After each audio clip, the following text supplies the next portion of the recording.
Señor, gracias una vez más te damos en el bendito y poderoso nombre de tu amado Hijo Jesús y bajo la guía de tu hermoso Espíritu Santo, aquel que resucitó entre los muertos a nuestro Salvador Jesucristo, y hay una promesa que Él mismo también nos dará vida en el momento de que nosotros también seamos resucitados. Padre, nos vamos a exponer a tu bendita y eterna palabra en esta mañana y pedimos la asistencia de tu amado Espíritu Santo para que Él nos dé el entendimiento necesario, esa luz que necesitamos para nuestras almas, que nuestras vidas sean edificadas, que nuestras vidas sean corregidas, que podamos guardar tu palabra, que podamos meditarla y atesorarla, y también, Señor, que podamos practicarla en su debido momento. Padre, ponemos en tus preciosas manos este tiempo y ponemos nuestros corazones a tu disposición, Señor, para que hagas lo que tengas que hacer con esta iglesia local. En el nombre de Jesús y en el Espíritu Santo oramos. Amén. Amén. El día de hoy, pues, vamos a tener nuestro mensaje, el cual tiene un título: una misión divina. Una misión divina porque lo que se nos viene justamente es una cátedra que el Señor Jesús nos da con respecto a cómo debemos nosotros abordar en el momento adecuado a una persona cuando tengamos que exponer el Evangelio de nuestro Señor Jesucristo. Y para esto vamos hoy a desarrollar los versículos del 15 al 26 del capítulo 4 del Evangelio de San Juan. Habíamos dicho, como para podernos conectar y poder recordar lo que vimos la semana pasada, de que el ministerio de Jesús estaba creciendo mientras que el de Juan el Bautista iba menguando, y eso era necesario que él mengüe para que nuestro Salvador pueda él crecer. Y él tuvo que salir de la ciudad de Judea y dirigirse hacia Galilea. ¿Por qué? Porque ya los judíos, los jefes religiosos, los que estaban al frente de la religión en aquella época, pues ellos comenzaron a tener cierto malestar por el crecimiento del pueblo. Y ellos temían de que su popularidad y su influencia con el pueblo se vayan mermando también. Y al no tener ningún reparo el Señor Jesús, porque no quería discutir con ellos, no había llegado la hora todavía de confrontar a estos fariseos y a estos religiosos, Él decidió dirigirse a Galilea. Habíamos dicho también de que de Judea a Galilea, pues hay una franja central que Él tenía que pasar, la que era la de la región de Samaria. Esa región de Samaria, decíamos de que, según las Escrituras nos muestra, de que judíos y samaritanos no tenían ningún tipo de relaciones. Habíamos dicho de que el Samaria era una mixtura, una miscelánea de gente que habían sido de los de Samaria, de los judíos que habían quedado en Samaria, en el momento de la conquista que hace el pueblo sirio, trasladan gente de otros que habían conquistado, los insertan ahí en Samaria. Y hay una mezcla entre judíos y de otras regiones, dando como resultado una miscelánea de religiones, una miscelánea política también y de costumbres. Después vemos de que él va directamente a Samaria y comenzamos a ver que él tiene un encuentro. Se podría decir que este encuentro ya estaba agendado desde la eternidad pasada, ¿sí? Se había agendado ya este encuentro de nuestro Señor Jesús con la samaritana. Y había determinado encontrarse con esta mujer inmoral, que no tenía ningún tipo de preparación teológica, no tenía esa preparación, ese conocimiento que en su momento nosotros sí vimos que Nicodemo lo poseía, porque él era un maestro de la ley. Lo sorprendente es que el Señor Jesús escoge a esta mujer con todo ese currículum que no le favorecía para nada, ya que tenía ciertas cualidades tan despreciables inclusive por sus mismos, se puede decir, con la misma gente que le rodeaba a esta samaritana. Y en esta conversación el Señor Jesús empieza a hablarle sobre la verdadera agua. Esa agua viva que era única, que puede cambiar la sed de nuestra alma. Y la va a cambiar para siempre, hermanos. Y esa agua viva era la comunión que restablecía entre el hombre con Dios.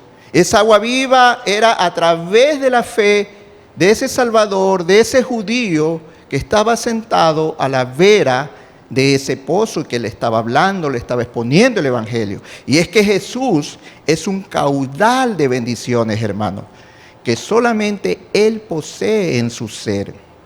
Ese Jesús es una vida en abundancia que llega a nuestros corazones gracias a la obra sobrenatural del Espíritu Santo. Y Jesús es esa resurrección espiritual que Dios obra en cada uno de nosotros y nos hace pasar de muerte a vida eterna. Ahora, vayamos ahora sí, introduzcámonos a nuestro texto, a nuestros versículos del día de hoy y empecemos a leer el versículo 15. ¿Sí? ¿Qué dice el versículo 15? La mujer le dijo: Señor, dame esa agua. Una vez que Jesús le había expuesto esa agua, ¿ve?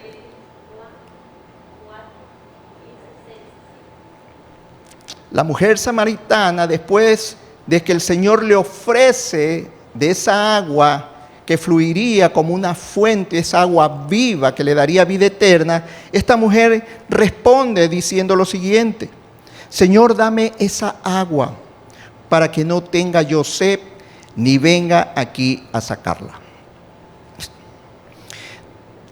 Debemos de tener muy en cuenta algo, mis hermanos, que las palabras del Señor Jesús no terminan al ofrecerle a la mujer la gracia o el don de Dios a través de la salvación para ella, sino que ahora Él va a proceder a llevarla a que ella tenga una conciencia plena de su condición miserable y su vida pecaminosa.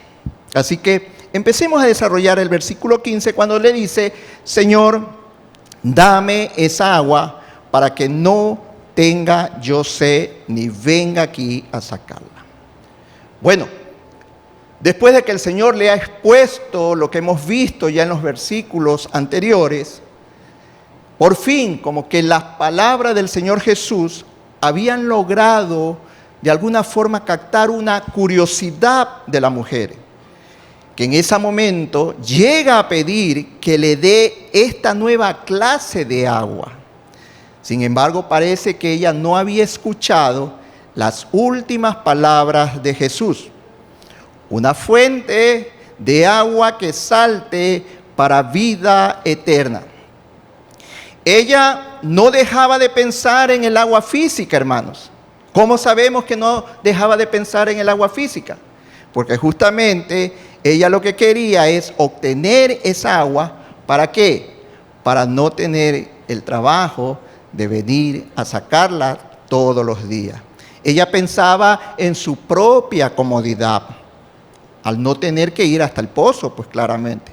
Cada día ella tenía que ir. Habíamos dicho de que eran las mujeres las que estaban encargadas de esa labor, de tomar el agua, de recoger el agua y llevarlos a la casa para los diferentes quehaceres que tenían ellos y necesidades. Pero el Señor les estaba ofreciendo la vida eterna. La mujer samaritana es un buen ejemplo de las dificultades que el hombre natural tiene para entender la palabra de Dios. Ella es el ejemplo palpable. Leamos el versículo 16. Después de que la mujer le pide el agua, viene Jesús, le dijo: ve, llama a tu marido y ven acá. De repente, Jesús da una especie de un giro de una manera inesperada a la conversación, pidiendo que llamara ¿a quién? A su marido. Ahora, la pregunta ahí, ¿qué necesidad había que el marido de esta señora, de esta mujer samaritana, viniera para recibir de Jesús el agua viva o el agua de vida? ¿Qué necesidad había? Yo creo que ninguna. En realidad su presencia no era necesaria, hermanos, en este sentido, puesto que cada persona puede tener un encuentro personal con Jesús independientemente de lo que hagan los que le rodean. En este caso, su esposo, si es una persona casada. Por tanto, el propósito del Señor Jesús era otro. Él quería que entendiera que no se puede disfrutar de los beneficios del Evangelio sin que previamente se enfrente con el pecado, es decir, con la confesión y el arrepentimiento. Y sin duda, la samaritana, al igual que todos nosotros, tenía muchas cuentas pendientes, ¿sí? Muchas pendientes en ese sentido. Así que el Señor, perfecto conocedor de la vida de esta mujer, llamó su atención sobre algo que a ella le causaba posiblemente mucho dolor y también una frustración especial.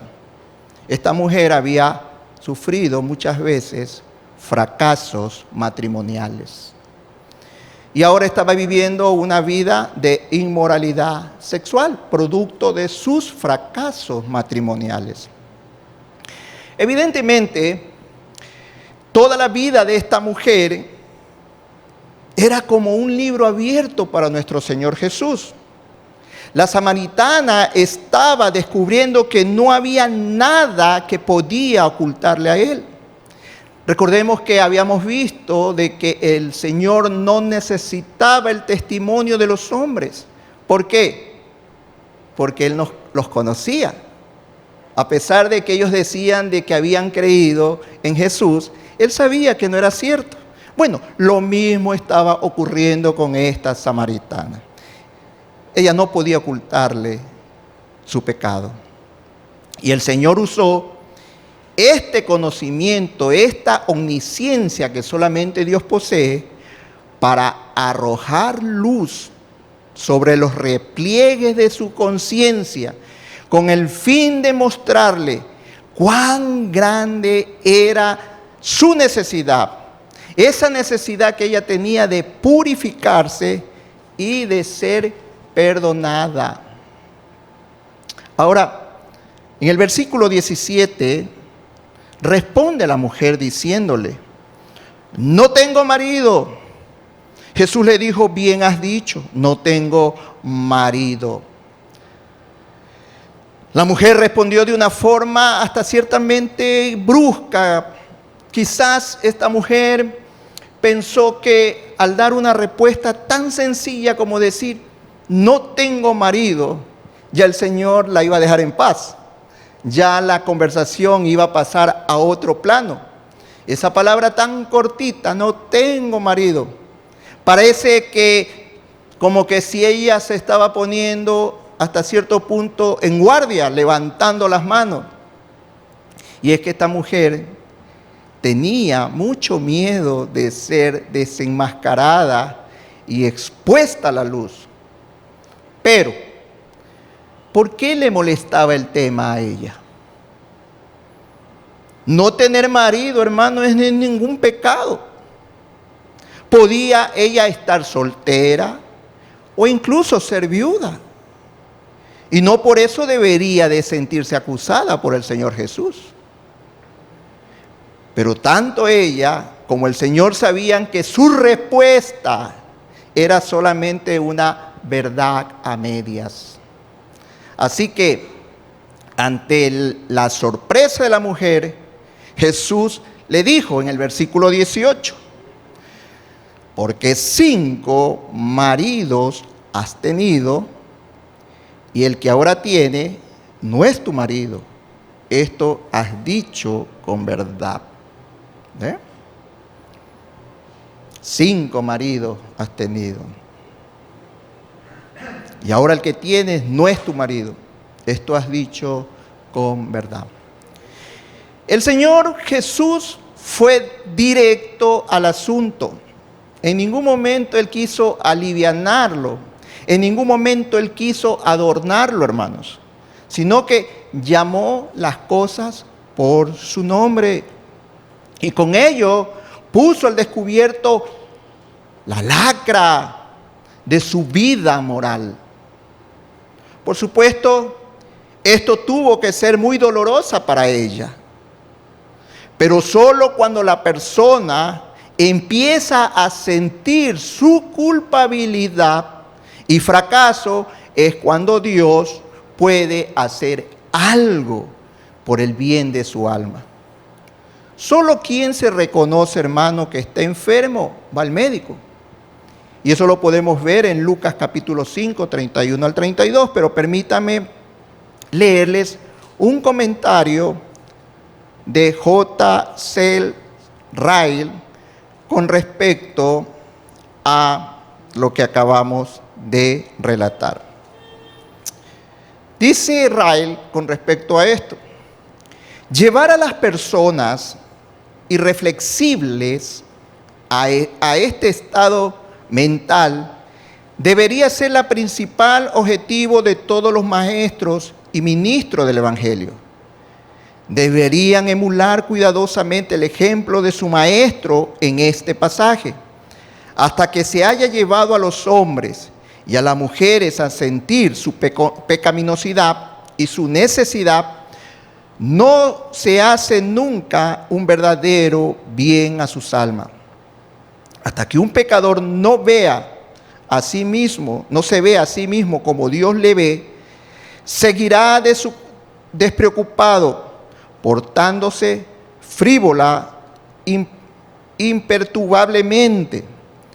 Debemos esforzarnos, dice Ray, por todos los medios en convencer de pecado al hombre inconverso, despertar su conciencia, abrir sus ojos, mostrarle su interior. A este fin debemos exponer la amplitud y el alcance de la santa ley de Dios y debemos denunciar toda práctica contraria a esta ley.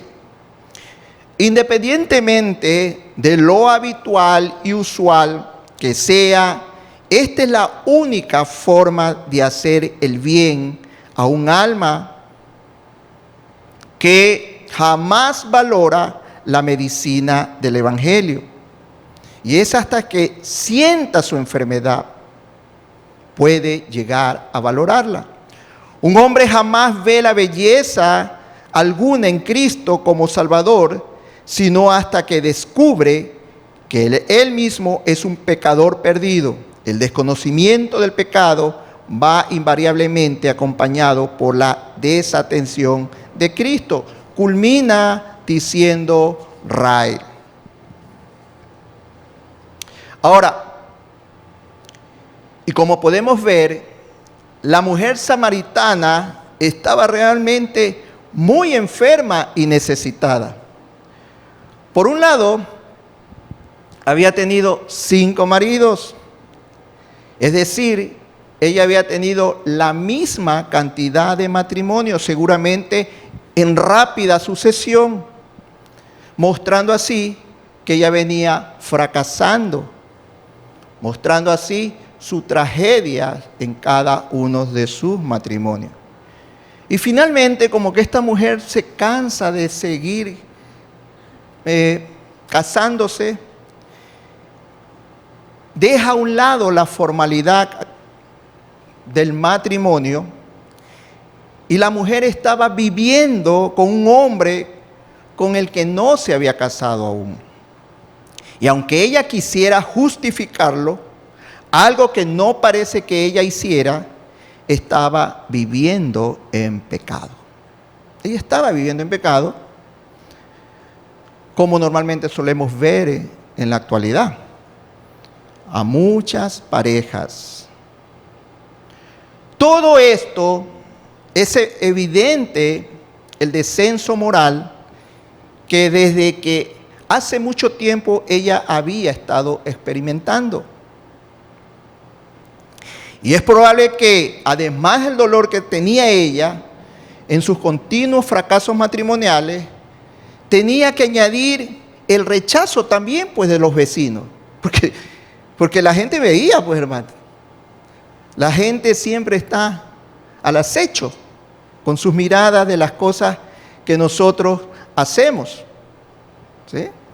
Razón por la cual habría ido a aquellas horas, recordemos, por eso es que la mujer iba a sacar agua al mediodía cuando estaba en pleno cenit el sol, para no ser vista, para no sentir las murmuraciones, para no sentir esas miradas inquisitivas que habían sobre ella.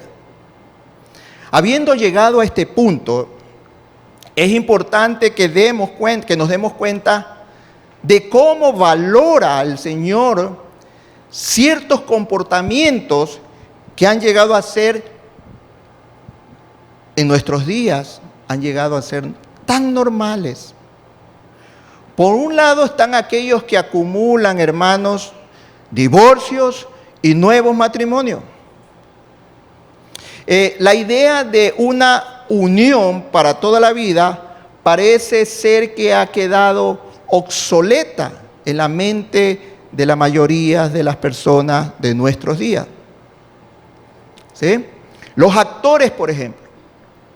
Los actores, los cantantes e inclusive los deportistas son los que parecen moldear el carácter de las nuevas sociedades.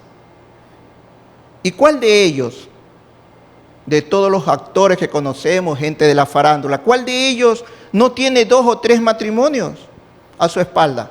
¿Cuál de ellos no vemos de que salen de un noviazgo y entran en otro noviazgo a la semana? Y eso lo estamos viendo constantemente, hermanos. ¿O no es así? Esta gente muchas veces se nos presentan como los abanderados de la libertad. Pero según la forma en la que el Señor trató el asunto con la mujer samaritana, todo esto no hace más que sacar a la luz el deterioro moral y su vacío existencial. Y por otro lado, están aquellos que pasan del matrimonio y la pasan es a convivir juntos. Es como que estuvieran haciendo una prueba de lo que es el matrimonio. Estar conviviendo juntos por mucho tiempo, tratando de probar si nos va bien en el matrimonio. Si nos va bien, seguimos. Pero si nos va mal, cada quien coge su camino. Y es que sabemos que dentro de un matrimonio, pues también vienen los niños. Y son ellos los que finalmente, cuando hay una ruptura en su matrimonio, en el hogar, son ellos los que van a sufrir las consecuencias. Hombres y mujeres que viven juntos sin legalizar su situación por muchos años. Eso es penoso. ¿Por qué? Porque conforme a las Escrituras, eso es un pecado. Y notemos que esto tampoco no es aprobado por el Señor. Sigamos el ejemplo de Jesús, que llamó las cosas por su nombre cuando nosotros tengamos que exponer el Evangelio. A veces nosotros suavizamos el Evangelio y debemos de ser en esa parte frontal con respecto a lo que dice la ley moral de Dios. Y tomemos también buena nota de que al intentar ganar las almas para Cristo, nunca hemos de evitar cuestionar el pecado. Solo los que reconocen que están perdidos pueden ser salvos, mis hermanos. Pero cuán pocos son los dispuestos a admitir esta situación. Permítame leer lo que dice Carson con respecto a esto. Las palabras de Jesús a esta mujer no están diseñadas para ser meramente autorrevelador, sino más bien están diseñados para ayudar a la mujer a aceptar la naturaleza del regalo que Él estaba ofreciendo. Jesús comúnmente conduce al mayor pecado del individuo, a la desesperanza, a la culpa, a la desesperación y a la necesidad. Esto no debería ser sorprendente si conocemos que Él es el Cordero de Dios que quita el pecado del mundo. Inevitablemente se ocupará del pecado de aquellos que expresen algún interés en conocerlo y seguirlo. Termina diciendo Carson. Ahora, hermanos, vayamos a nuestro versículo 19 a ver qué nos dice. Le dijo la mujer: Señor, me parece que tú eres profeta. Mire usted, hermano, que el conocimiento de la vida íntima de la mujer fue una manifestación de la omnisciencia del Señor. Si usted va a Hebreos capítulo 4, versículo 13, acompáñeme en Hebreos capítulo 4, versículo 13 y leámoslo.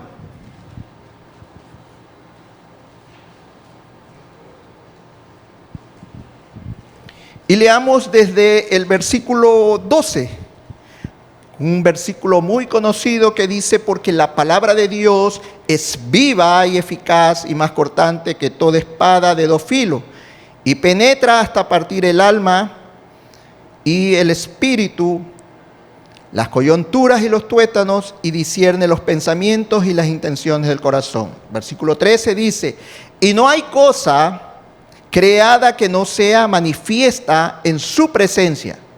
Antes bien, todas las cosas están desnudas y abiertas a los ojos de aquel a quien tenemos que dar cuenta, hermanos. ¿Sí se da cuenta? Tenemos que dar cuenta de todos nuestros actos pecaminosos.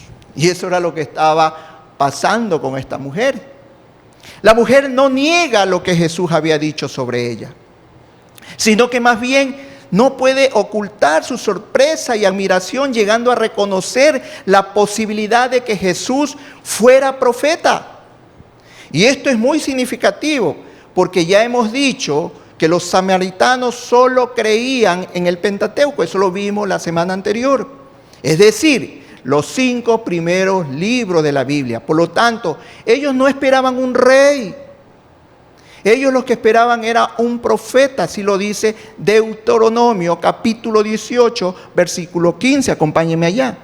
Deuteronomio capítulo 18, versículo 15. Dice así: profeta de en medio de ti, de tus hermanos, como yo, te levantará Jehová tu Dios, a él oiréis. ¿Se da cuenta? Ellos no esperaban un rey. Ellos lo que estaban esperando un profeta. Por eso que esta mujer exclama: tú eres profeta.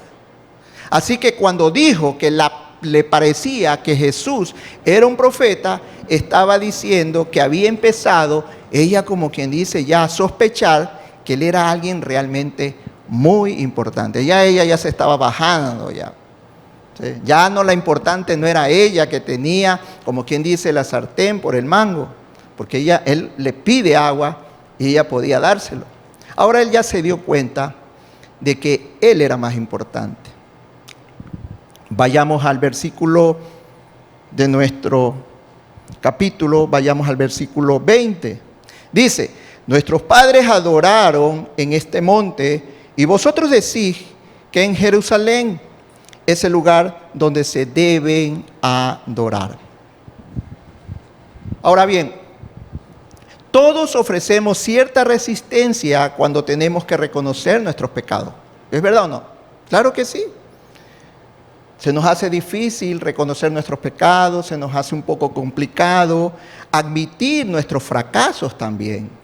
Seguramente por esta razón la mujer intentó en ese momento desviar la conversación de su situación personal a una, digamos, una disputa teológica, muy de moda en aquel entonces. Y ella viene y le dice, nuestros padres adoraron en este monte y vosotros decís que en Jerusalén es el lugar donde se debe adorar. Realmente no sabemos cuál era el interés que la samaritana tenía por oficiar este debate. Como decimos, es probable que solo era una manera de encubrir su fracaso personal, o tal vez ella como que quería quizás ya desviar el tema, ¿sí? O también probablemente puede ser de que ya ella se dio cuenta y ella ya se comenzó a interesar en las cosas de Dios. Ella empezó ya a interesarse en las cosas de Dios, por eso comienza a preguntar dónde debía de ella adorar. No sabemos cuál era la intención. Aunque nos parece extraño, mis hermanos, que muchas personas culpan a la religión de su falta de fe.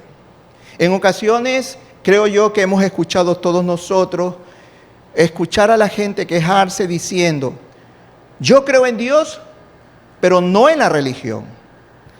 Estas son personas que, como la samaritana, se sienten confundidos por las diversas religiones que aparecen en la actualidad. Leamos ahora desde el versículo 21 al 24. Jesús le dijo, mujer, créeme que la hora viene cuando ni en este monte ni en Jerusalén adoraréis al Padre. Vosotros adoráis lo que no sabéis, nosotros adoramos lo que sabemos, porque la salvación viene de los judíos. Mas la hora viene y ahora es cuando los verdaderos adoradores adorarán al Padre en espíritu y en verdad, porque también el Padre tales adoradores busca que le adoren. Dios es espíritu y los que le adoran en espíritu y en verdad es necesario que le adoren. Jesús dice esta parte, vosotros adoráis lo que no sabéis. Ahora bien, el Señor no evitó entrar y tocar este tema, sino que Él lo aborda de frente, dando una perspectiva divina al problema. Y tenemos que decir que nos interesa mucho su respuesta, debe de interesarnos mucho la respuesta que le da el Señor Jesús a la mujer samaritana, porque la cuestión planteada por esta mujer sigue teniendo plena vigencia hasta el día de hoy. Muchos se preguntan, hermanos, si solo existe un Dios, la pregunta es, ¿por qué entonces hay tantas religiones? Creo que esa pregunta no las hemos hecho nosotros, ¿verdad? Sí, no las hicimos en algún momento de nuestra vida. Nos hemos hecho también esa pregunta, ¿y cuál es la verdadera religión? ¿Las hemos hecho? Sí, claro. ¿Cuál es la religión verdadera? ¿Dónde debemos adorar? Otros sacan la conclusión que en todas las religiones hay algo de verdad. Y lo que debemos de hacer es de, como quien dice, entresacar lo mejor de cada una de ellas. Y hay alguien que piensa que lo importante es creer en algo. Que dijo el Señor Jesucristo, como por ejemplo, solemos nosotros escuchar que todos los caminos llevan a Dios, suelen decir la gente, ¿verdad? Que lo único que importa es que creamos en Dios, pero de ahí todos los caminos nos llevan a Dios. Ahora, la pregunta aquí, ¿qué dijo el Señor Jesucristo acerca de esta cuestión? Pues con la claridad que le caracterizaba, se dirigió a la mujer samaritana en estos términos. Vosotros adoráis lo que no sabéis. Y dice, nosotros adoramos lo que sabemos, porque la salvación viene de los judíos. En el debate sobre cuál era el lugar de adorar, los judíos afirmaban que Dios había elegido a Jerusalén, mientras que los samaritanos habían construido un templo alternativo en el monte Gerizim. El Señor no dejó ninguna duda, no dio respuesta ambigua, sino que de una forma que a nosotros nos puede parecer inclusive hasta brusca, hermano. Dijo que los samaritanos adoraban lo que no sabían. Era una forma de decir que estaban completamente equivocados ellos y que lo que estaban haciendo no era agradable a Dios. ¿Por qué? A la hora de adorar, hermano, no todo vale. Eso tenemos que tener presente. No todo vale en el momento que nosotros querramos adorar. Y los samaritanos habían olvidado algo muy importante. ¿Sabe qué era? La palabra de Dios.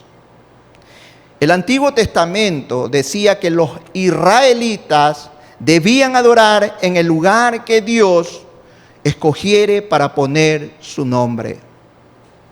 Deuteronomio capítulo 12, versículo 5. Vayamos a Deuteronomio capítulo 12, versículo 5.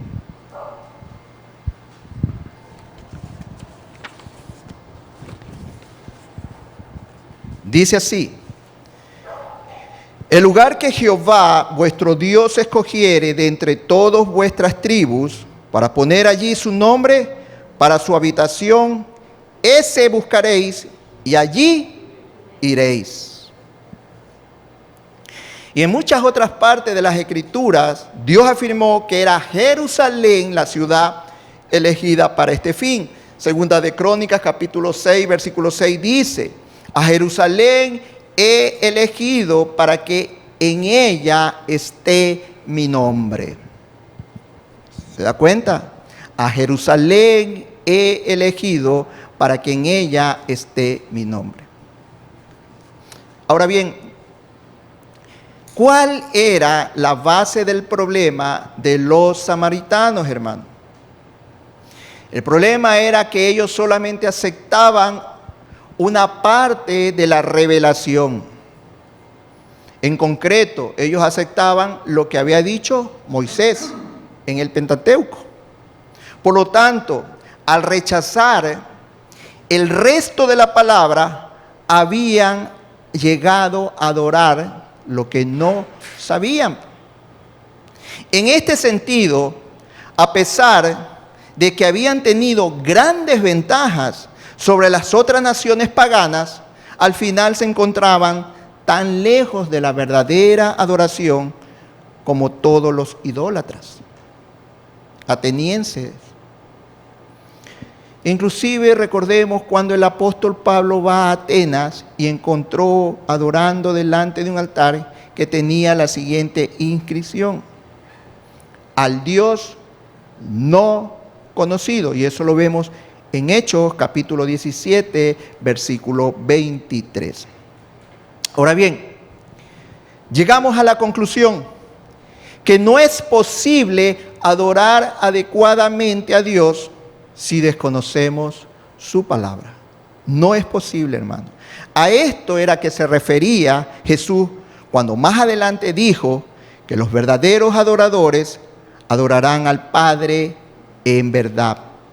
Tenemos que reflexionar muy seriamente sobre este asunto, porque se puede ser un falso adorador si tenemos un conocimiento insuficiente de la palabra, hermano. Es que en los versículos 23 y 24, cuando nos dicen: y los que adoran en espíritu y en verdad, es necesario que adoren. La adoración en espíritu y en verdad es una adoración que involucra todo nuestro ser. Todo lo que usted y yo somos debe estar involucrado. No consiste solamente en acudir, hermanos, a un lugar físico, es decir, a un templo con 4 paredes. No es solamente hacer ceremonias. No se trata de templos de piedras, hermanos, sino de corazones vivos. Nosotros somos corazones vivos, los que han sido redimidos por el Cordero de Dios. De eso se trata la adoración. Corazones vivos que adoren a Dios con un corazón que ha recibido vida de parte del Espíritu Santo. Y es una adoración que debe hacerse en verdad. Es decir, según la palabra. La palabra es la verdad. Entonces, por lo tanto, si adoramos en espíritu, debe ser un corazón que haya sido transformado y gobernado por el Espíritu Santo. Y en verdad, porque tiene que ser regida por la palabra de Dios. Tiene que ser regulada por la palabra de Dios. ¿Sí? No podemos hacer, por muy motivados que estemos, por muy sinceros que podamos ser, si está fuera de la palabra, si la adoración que vamos a llevar no está regulada por la palabra, no es adoración. Y asimismo, si nos vamos al otro extremo, puede ser que ustedes y yo sepamos muchos versículos bíblicos, los recitemos de memoria, e inclusive nosotros podamos saber mucha doctrina y poderlas explicar. Pero si ese corazón no está alineado a los propósitos y a la voluntad de Dios, tampoco es adoración. ¿Sí se da cuenta? Un extremo y el otro extremo.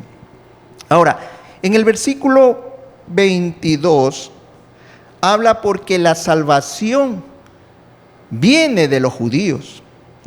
La gracia y la ternura del Señor no le impedían declarar la verdad, aun cuando ésta no fuera del gusto de la mujer samaritana. Así pues afirmó de manera categórica algo que la mujer samaritana seguramente no debió haberle agradado. Y es que la salvación viene de los judíos. Recordemos el contexto. Judíos y samaritanos no se llevaban, estaban enemistados. Esto implicaba necesariamente que los samaritanos estaban equivocados en el camino que seguían en la búsqueda de la salvación. Esta es una seria advertencia para todos nosotros, porque contrariamente a lo que muchos creen, no todos los caminos conducen a la salvación, lo habíamos dicho. Ahora bien, ¿en qué sentido la salvación viene de los judíos? ¿Cómo debemos entender estas palabras de Jesús? Esta afirmación se basa en el hecho de que Dios había dado su revelación especial por medio de los judíos. Ellos habían sido escogidos por Dios como su instrumento a los efectos de recibir, guardar y transmitir la palabra de Dios. Y solo a través de la revelación de Dios podemos saber con exactitud cuál es el camino trazado por Él para llevarnos a la salvación. Es a través de las Escrituras que nosotros podemos ver cómo es la obra redentora. Romanos capítulo 3, versículos del 1 al 2. Romanos capítulo 3, versículos del 1 al 2. Dice, ¿qué ventaja tiene pues el judío? ¿O de qué aprovecha la circuncisión? Mucho en todas maneras. Primero dice, ciertamente que les ha sido confiada la palabra de Dios. ¿A quiénes? A los judíos. Pero aún más importante que esto, el Salvador del mundo sería alguien que vendría de la descendencia de Abraham. Las Escrituras lo anunciaban con claridad ahí mismo, en el mismo libro de Romanos, capítulo 9, versículos 4 y 5, hermano. Romanos capítulo 9, versículos 4 y 5.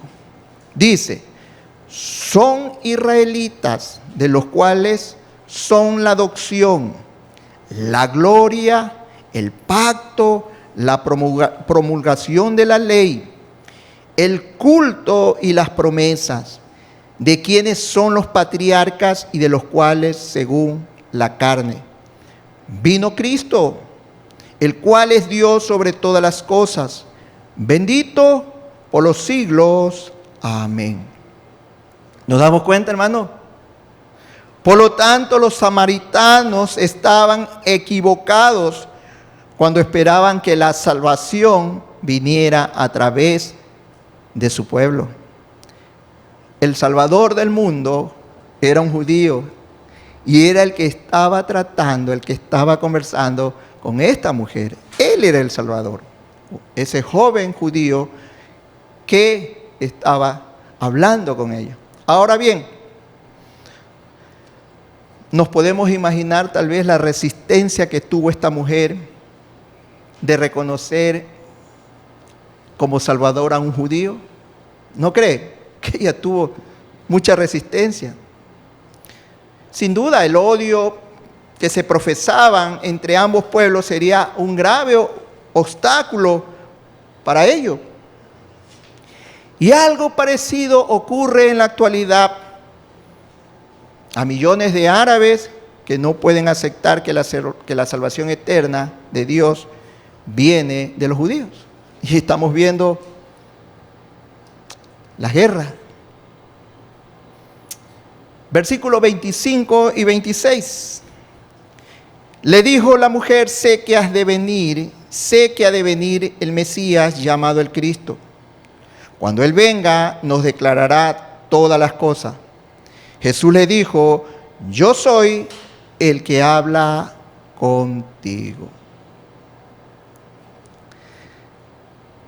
Las enseñanzas que la mujer acababa de recibir causaron en ella una profunda impresión, hasta el punto de que comenzó a pensar en el Mesías. Ya no estaba pensando en el profeta, ya empezó ella a pensar en el Mesías, aquel que cuando viniera les declararía todas las cosas.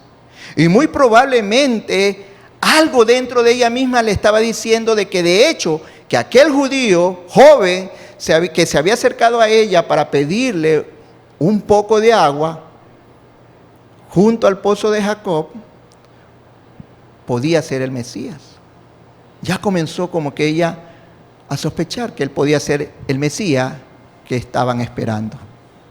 Al fin y al cabo, ¿no le había declarado Jesús con toda claridad cuál era su estado moral? Y además había dado una explicación a todos sus problemas teológicos. Claro, Él le había explicado. Parece que en su mente y su corazón comenzó a establecerse esta conexión entre Jesús y el Mesías. De hecho, así se lo planteó a los samaritanos en la ciudad un poco más tarde. Ya veremos en la próxima enseñanza, en el próximo sermón, veremos de cuando ella dice en el versículo 29, venid, ved a un hombre que me ha dicho todo cuando he hecho. Y ahí viene y hace una pregunta y dice, ¿no será este el Cristo? Ella ya comenzó a sospechar. Y en cualquier caso, hermanos, la mujer no le quedó ninguna duda sobre este asunto. Cuando Jesús mismo le declaró en el versículo 26, yo soy el que habla contigo.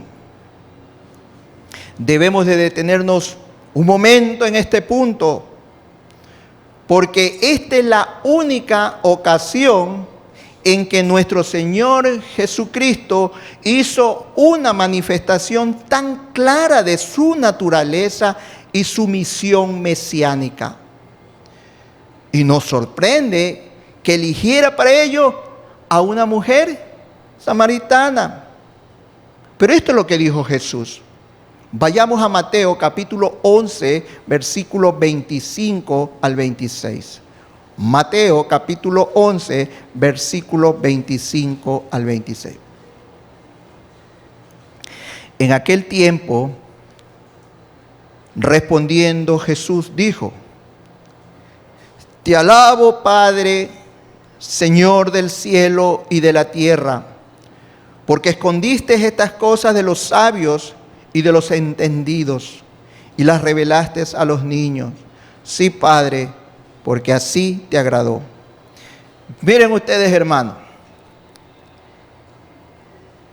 esto que acabamos de leer y esta confirmación, yo soy el que habla contigo, no se lo reveló a Nicodemo.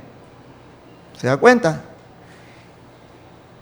que era uno de los principales entre los judíos.